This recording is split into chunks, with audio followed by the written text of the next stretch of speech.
இன்றே சப்ஸ்கிரைப் செய்து உங்கள் ஃபேவரட் ஷோகளை காணுங்கள். நீங்க ரொம்ப அப்செட் ஆயிட்டீங்கன்னு தெரியும். அதான் உங்களை பார்த்துட்டு போலான்னு வந்தேன். உன் அத்தை பேசும்போது நீயும் பார்த்துக்கிட்டு தானப்பா இருந்த. நான் என்ன உறவு கொண்டாடுவா இங்க வந்தேன். நான் இந்த கும்ப சோறை உங்களுக்கெல்லாம் கொடுத்துட்டு போலான்னு தானையா வந்தேன். இத சாப்பிட்டா குடும்பத்துக்கு நல்லது, பேரன் பேத்திங்களுக்கு நல்லது. முக்கியமா யாக பூஜையில நீயும் உன் மாமனும் உக்காந்தீங்கல்ல, நீங்க சாப்பிட்டா ரொம்ப நல்லதுப்பா. இத கொடுத்துட்டு போலான்னு தானே வந்தேன். அதையெல்லாம் தெரிஞ்சுக்காம அவ வாய்க்கு வந்தபடி எல்லாம் பேசுறா. எப்படி என்ன அவமானப்படுத்தி அனுப்பி வச்சான்னு பார்த்தேல்ல. என் மனசுக்கு அவ்வளவு கஷ்டமா இருக்குப்பா.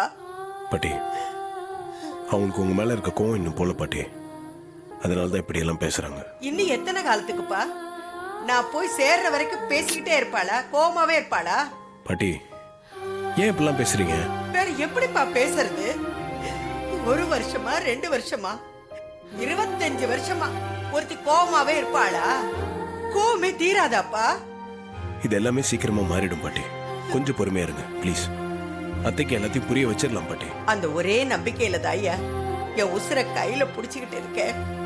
என் அப்ப முருகனும் நீயும் நல்லபடியா நடத்தி காட்டுவேங்கிற நம்பிக்கையில தாயா இருக்கேன். கண்டிப்பா நடக்கும் பாட்டி, கவலைப்படாதீங்க.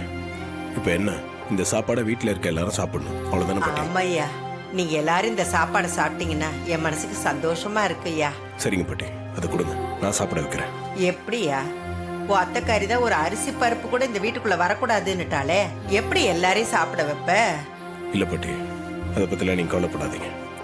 இந்த சாப்பாடை அவங்க எல்லாரையும் சாப்பிட வைக்க வேண்டியது என்னோட பொறுப்பு. கொடுங்க பாட்டி, நீங்க நிம்மதியை வீட்டுக்கு போங்க. இந்த சாப்பாடை வீட்டுல இருக்க எல்லாரும் சாப்பிடுவாங்க. அது போதும்பா, அது போதும் எனக்கு. சரிங்க பாட்டி, நான் போயிட்டு வரேன். அப்பா கடவுளே, என் பேராண்டி சொன்ன மாதிரி நல்லபடியா எல்லாம் நடக்கணும். உன்னதாயா நம்பி இருக்கேன் சாமி.